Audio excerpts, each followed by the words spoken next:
এখানে দেশের গণ্যমান্য ব্যক্তিবর্গ উপস্থিত হয়েছেন,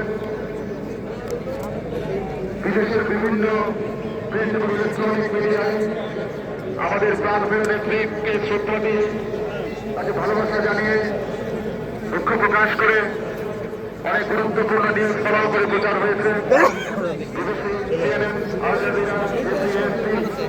এরকম বিশ্বের দামি দামি গণমাধ্যমে আমাদের প্রাণপ্রিয় নেত্রীকে স্মরণ করে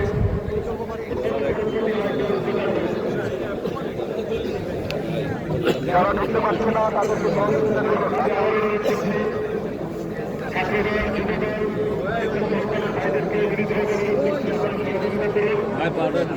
আমাদের নিরাপত্তা বাহিনীকে সহযোগিতা করুন।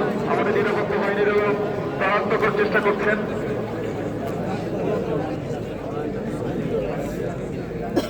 সবাইকে সহযোগিতা করুন, পেছনের দিকে যেতে পারে, কারণ এখনো